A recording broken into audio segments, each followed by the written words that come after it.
Hey guys, good morning. কেমন আছো সবাই? আশা করছি সবাই খুব ভালো আছো, সুস্থ আছো। আর আমি চাই সবাই ভালো থাকো, সুস্থ থাকো। আর তোমাদের ভালোবাসা নিয়ে কিন্তু আমি সুস্মিতা আরেকটা নতুন ব্লগ শুরু করছি। আশা করছি ব্লগটা তোমাদের ভালো লাগবে। আর এটা ছিল আমার বাপের বাড়ি ছেড়ে চলে আসার দিন। আর আজকেরই শেষ দিন, সেখান থেকে বেরিয়ে পড়ছি আমার নতুন ঘরের উদ্দেশ্যে।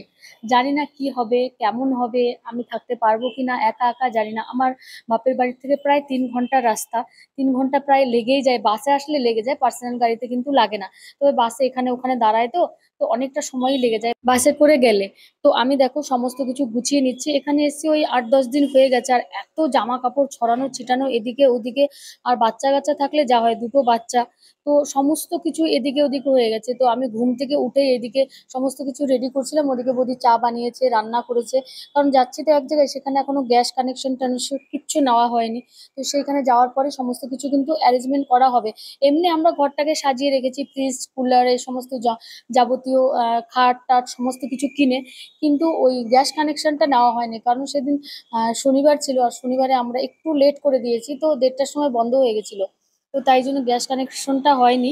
আর আরেকদিন গিয়েছিলাম, বলেছে 3 দিনের আগে এখানে হয় না। আমি কিন্তু অন্য যেখানেই গিয়েছি সেখানে কিন্তু 2 দিনের মধ্যে সমস্ত গ্যাস কানেকশন হয়ে যায়। আর আমি যখন রাজস্থানে ছিলাম সেখানে কিন্তু একদিনেই হয়ে গেছে মানে সমস্ত ডকুমেন্ট দেওয়ার পরে সঙ্গে সঙ্গে গ্যাস দিয়ে দিয়েছে। কিন্তু এখানে 2-3 দিন ছাড়া হবে না, তাই বলে দিয়েছে। তো তারপরে দেখো সমস্ত কিছু তোমাদের দাদাভাই গাড়িতে তুলছিল। সেই একই মানে সব জিনিস এনে বাপের বাড়ি রেখেছিলাম, এবার বাপের বাড়ি থেকে আবার সমস্ত কিছু নিয়ে চলে আসছে। এই দেখতেই পাচ্ছ ফুল লোডেড গাড়ি। মানে আমাদের যাবতীয় জিনিস অর্ধেক তো এমনিতেই চলে এসেছে বক্সে, দেখতেই পেয়েছো, যেটা তোমাদের দেখিয়েছি। আর কিছু জিনিস যেইগুলো হচ্ছে আমাদের কাছে ছিল আর কি, এই যে পটি টটি বাবু এগুলো তো ইউজ করে না, তো এইগুলো দরকার হয়। তো এইগুলো কিন্তু আমাদের কাছেই ছিল। তারপরে অনেকগুলো জামা কাপড়, প্যাম্পাস, হাবি জাবি, অমুক তমুক, জলের বোতল মতল অনেক কিছু। তো দেখেছো ফুল লোড হয়ে গেছে। আর ওইদিকে কম্বল টম্বল, মানে এসি গাড়ি তো অনেকক্ষণ বাচ্চারা থাকলে কম্বলের দরকার হয়। তো কম্বল না হলে একদমই হয় না। তো কম্বল টম্বল আমার মেয়ে যে যখনই ঘুমাবে এসিতে কম্বল চাইবে। তো ওই যে কম্বল টম্বল ব্যাগ পত্র যাবতীয় ছিল। আবার মা বাবাও যাচ্ছে আমাদের সাথে, তাদেরও সামান, তাদেরও জিনিসপত্র। আর যাই হোক, এই দেখো পুজো চলছিল সেখানে, মঙ্গলচণ্ডী পুজো। তো মঙ্গলচণ্ডী পুজো কিন্তু বৌদি করে প্রত্যেক মঙ্গলবারে বৈশাখ মাসে। আর শুধু তাই নয়, বৈশাখ জ্যৈষ্ঠ মাসের প্রথম যে মঙ্গলবার সেটাও কিন্তু করে। আর আমাদের ওইখানে কিন্তু ভীষণ এই যে এই পুজোটা সবাই করে, ভীষণ ভাবে সবাই এই পুজোটা করে, আমি দেখি। আর আমি এখনো করিনি কোনোদিন, আমারও বেশ ভালো লাগে। যদি যদি কোনোদিন সুযোগ পাই তাহলে আমিও করব, কারণ আমার পুজো টুজো করতে সত্যি কিন্তু ভীষণ ভালো লাগে। আর সবাই মিলে একসাথে যদি পুজো করা যায় এমন ভাবে, তাহলে কার না ভালো লাগে। তো বৌদি সমস্ত পুজো করছিল, লাস্টে একদিন আমি গেছিলাম, তো ইনি একটু দেরিতে করে এসছে, তো এনাকে কেউ ডাকেনি বলছিল। এনার দেরি হয়ে গেছে, সবাই কিন্তু পুজোয় বসে গেছে, ব্রাহ্মণও চলে এসেছে দেখতেই পাচ্ছ। আর বৌদি রান্না বাড়া করে কিন্তু তারপরে গেছে। আর বৌদি আসার পরে আমরা খেয়ে দিয়ে কিন্তু বেরিয়ে পড়বো। কারা কারা এই মঙ্গলচণ্ডী পুজো করো বৈশাখ মাসে অবশ্যই কিন্তু জানাবে। অনেকে আছে শুধু বৈশাখ মাসটাই করে, কিন্তু এরা একটা বেশি করে। এরা জ্যৈষ্ঠ মাসের প্রথম মঙ্গলবারটা করে তারপরে বাদ দেয়। তো এই যে দেখো এরা সকলেই বসে পড়েছে। আর আমি এখানে এসেছি, আর আমার বরমশাই পেছনে পেছনে চলে এসেছি। দেখবে এখনই চলে এসেছে এই যে হ্যামা ডামা ক্যামা নিয়ে। আর ওর মামিকে দেখতে পেয়েই কিন্তু দেখো ছুটে ওর মামির কোলে গিয়ে বসেছে। আর আমার ছেলে না এইরকম গান বাজনা কোনো রকম কিছু হলে ভীষণভাবে পছন্দ করে।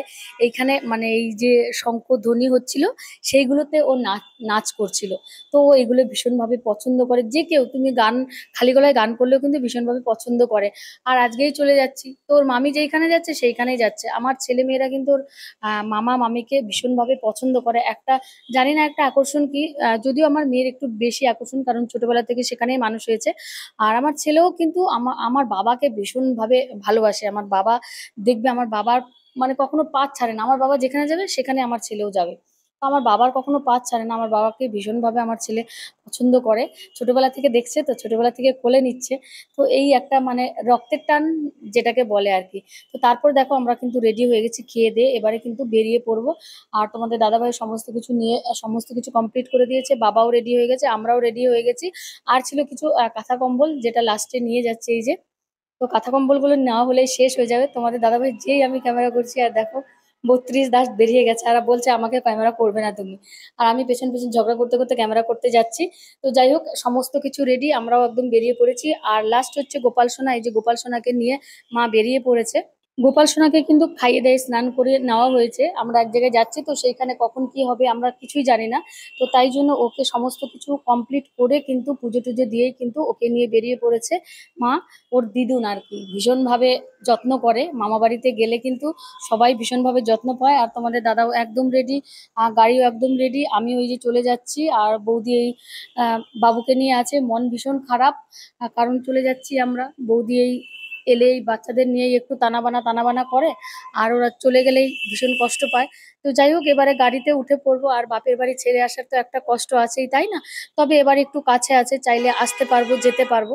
কিন্তু এর আগে মানে ভীষণ কষ্টকর হতো, কারণ চাইলে আসতেও পারতাম না, আর কেউ যেতেও পারতো না, এতটা রাস্তা যাওয়া সম্ভবও হতো না, তাই না? এত রাস্তা যাওয়া আসা 2 দিন 3 দিন লেগে যায়। আর এখন তো সেরকম না, এখন 2-3 ঘন্টা রাস্তা। মানে এখন যদিও হয় মনে একটু কষ্টটা একটু কম হয়, তখন ভীষণ কষ্ট হতো, জানি না বাড়ির লোকগুলোকে কবে দেখবো, কবে কি করব, সেরকম একটা কষ্ট, তাই না? এখন আর তেমন লাগেনি, কারণ ওই যে বললাম যে চাইলে মা বাবাও আসতে পারবে আর চাইলে আমিও যেতে পারবো। এটাই হচ্ছে সব থেকে ভালো একটা দিক। কারণ তোমাদের দাদাভাইও থাকবে না, আর আমি একা একা থাকবো, আবার চাইলে বাপের বাড়িও আসতে পারতাম না। তো কাছে কাছে থাকলে এটাই একটা, কোনো প্রবলেম হলে ছুটে আসবে, তারা দেখবে, যত্ন করবে।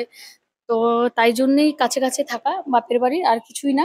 আর এই যে দেখো, আমরা বেরিয়ে পড়েছি ফাইনালি। আর আমাদের এই দিকটা তো এই যে চা পাতা বাগান, আনারস আর হচ্ছে ভুট্টা, এইগুলোই বেশি দেখা যাবে রাস্তা দিয়ে।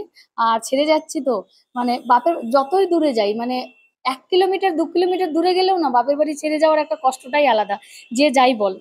তো যাই হোক, ফাইনালি এই যে পৌঁছে গেছি বাড়িতে। আর আমার বাড়িটা ওই যে প্রায় সাজানো গোছানো কমপ্লিট হয়ে গেছে। শুধু ওই গ্যাস কানেকশনটাই নেওয়া হয়নি, আদার্স সব হয়ে গেছে। বললাম না, ওই গ্যাস কানেকশনটা 2-3 দিন পরে দেবে বলছে। এটাই একটা প্রবলেম হয়ে গেল, আমরা ওর সেরকম ভাবে জানতামও না, না হলে আগে থেকেই অ্যাপ্লাই করে নিতাম। কারণ আমরা বেশ কিছুদিন ধরে আসছিলাম। আর আমাদের তো এরকম প্রবলেম হয়নি, 1 দিন 2 দিন আবার সঙ্গে সঙ্গে এমন হয়েছে, কিন্তু এখানে এসে এই প্রবলেমটা ক্রিয়েট করলো। তো তাই জন্য আর হলো না। তো যাই হোক, প্রথম দিন কোনোভাবে কাটিয়ে নেব, তারপর দেখছি কি হয়। ইন্ডাকশন তো আছে, আর বাড়ি থেকেও আমরা খেয়ে এসেছি। আর এখানে কিছু ভাতও নিয়ে এসেছি, বৌদি কিন্তু ভাতও দিয়ে দিয়েছিল। গ্যাস কানেকশন হয়নি তো, তাই বলছিল বারবার কিছু ভাতও নিয়ে যাও। আমার পাপা দেখেছো কত খুশি হয়েছে, এদিক ওদিকে ঘোরাঘুরি করছে, অনেকটা জায়গা আছে, স্পেস আছে, তাই জন্য এরকম করছে। কারণ মাঝখানে একটা হল রুম আছে বেশ বড়। তো এই যে দেখো, ঘোরাঘুরি করছে আর হাসছে।